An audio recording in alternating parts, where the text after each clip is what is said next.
मनुष्य के जीवन की सम्यक सिद्धि बोले कैसे प्राप्त हो? सबसे पहले वो अपने आसन को जीते। जितासनो हो, जित श्वासो हो, जित संगो हो, जितेंद्रिय स्थूले भगवते रूपे मन संधार्यते धिया। यदि जीवन की सम्यक सिद्धि यदि चाहिए तो सबसे पहले अपने आसन को जीते, यानी कि बैठने का प्रयास करे, अष्टांग योग करे, यम नियम आसन प्राणायाम प्रत्याहार ध्यान धारणा और समाधि। संग बढ़िया करे। संग यदि हमारा किसी भजनानंदी के साथ है तो भजन होगा, और यदि संग यदि हमारा गड़बड़ है तो क्या होगा? भजन होगा क्या? भजन नहीं होगा।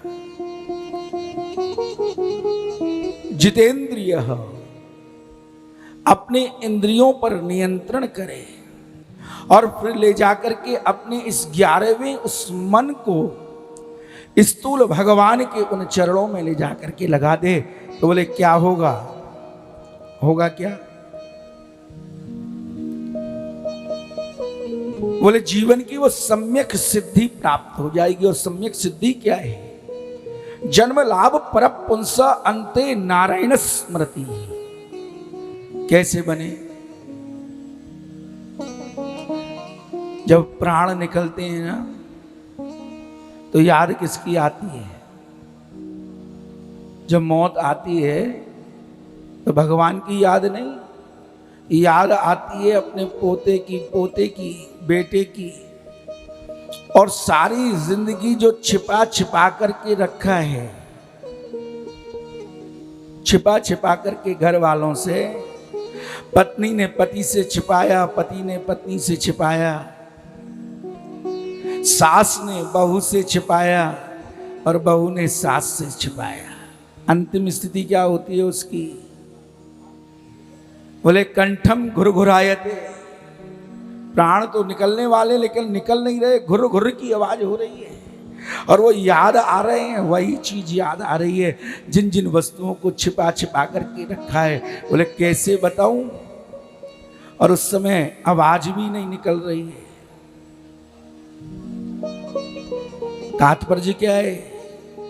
अपने जीवन की जो भी निधि है जिसे हम छिपा करके रखें, उसे छिपाने की जरूरत नहीं, सब कुछ खोल देना चाहिए। और जब सब कुछ खुल जाएगा तो होगा क्या? जन्म लाभ परपुंस अंते नारायण स्मृति। फिर निश्चित रूप से उस भगवान की स्मृति जागृत हो जाती है। लेकिन ये माया के बंधन में बंधा हुआ ये जीव देहाभिमानी, ये व्यवसायी जीव लगा पड़ा है अपनी शारीरिक उन धर्मों की उस पूर्ति के लिए।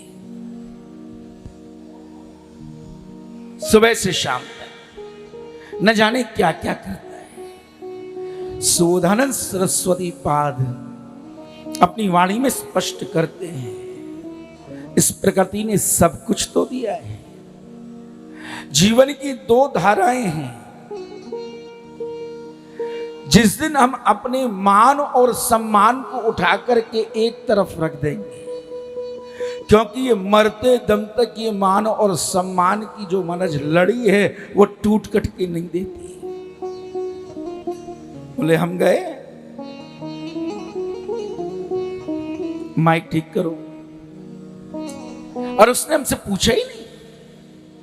सुबोधानंद सरस्वती पाद कहते हैं वृंदावन उस महिमा में सम्मानम कलयाति घोर गरलम नीचापमानम सुधा। श्री राधा मुरली धरो भज सखे वृंदावनम माते जन। ये वृंदावन उसी को मिलता है जिसके जीवन से मान और सम्मान निकल जाए। ये मान और सम्मान कालकूट विषय है जीवन के।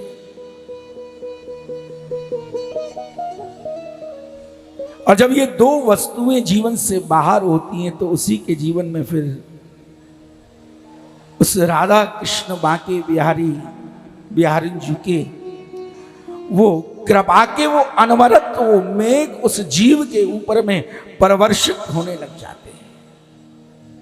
दो वस्तुएं किन लोगों की? जो अधम लोग हैं, जो नीच लोग हैं, ये उनके पीने का पेय और गेय है।